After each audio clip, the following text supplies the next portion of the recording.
In many countries, religious freedom is not a concept, it is a question of survival. For simply belonging to the wrong religion, countless numbers of people have been killed, many others have disappeared, and still more have been imprisoned indefinitely.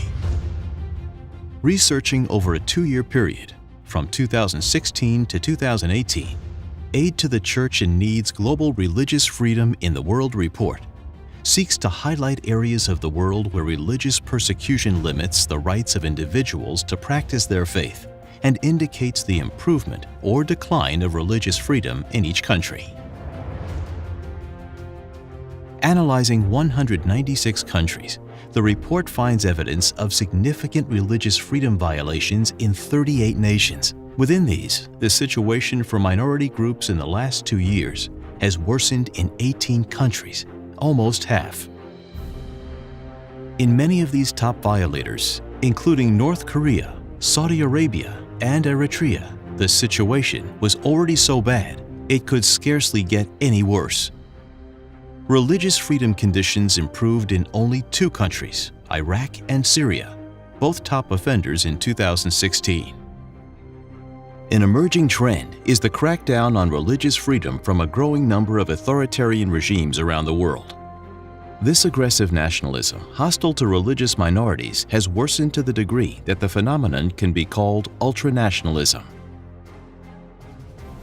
Among these, India is particularly significant, report after report highlighting egregious acts of violence against religious minorities, notably Christians and Muslims, reveals the emergence of a particularly aggressive form of Hindu nationalism called Hindutva. In China, the communist government has taken renewed steps over the past 2 years to crack down on faith groups perceived as resistant to the communist authorities. In Myanmar, in September 2017, the nationalist Buddhist regime started a major military offensive against the Rohingya Muslims, driving over 700,000 people to neighboring Bangladesh, joining the 200,000 already refuged there.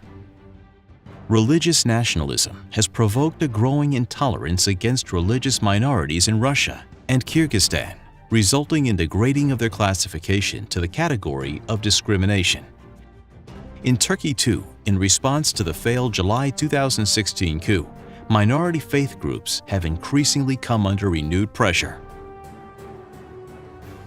Although the military threat from radical Islamic groups including ISIS and Al-Qaeda has declined in Iraq and Syria since 2016, the mentality is still prevalent, continuing to threaten the religious minorities and, through the resulting refugee crisis, the stability of neighboring countries.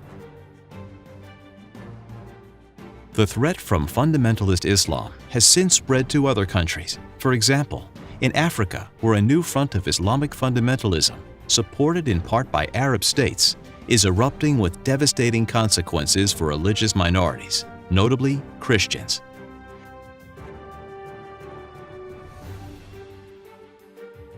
During the period under review, there are, however, glimmers of hope.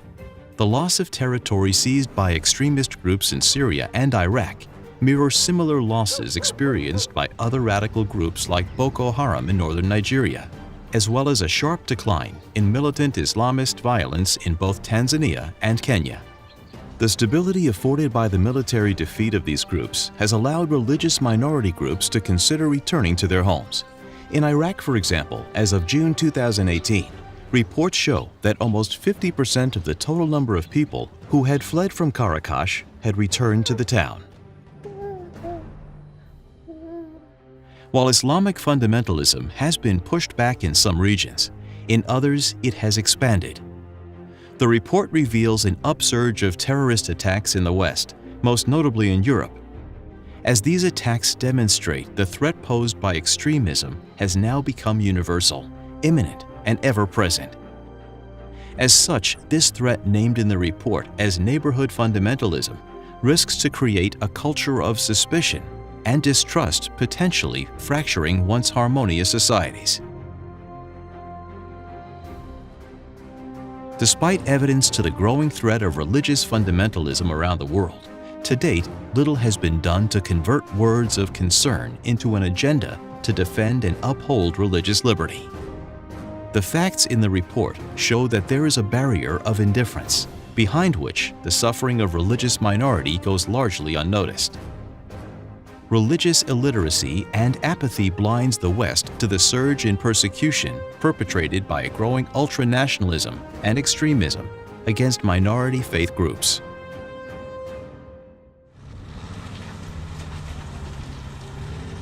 As Cardinal Dieudonné Zapalenga, Archbishop of Bangui, stated, "Either we succeed in restoring peace, or we will disappear. And this is only possible if religious freedom is understood, accepted, and upheld."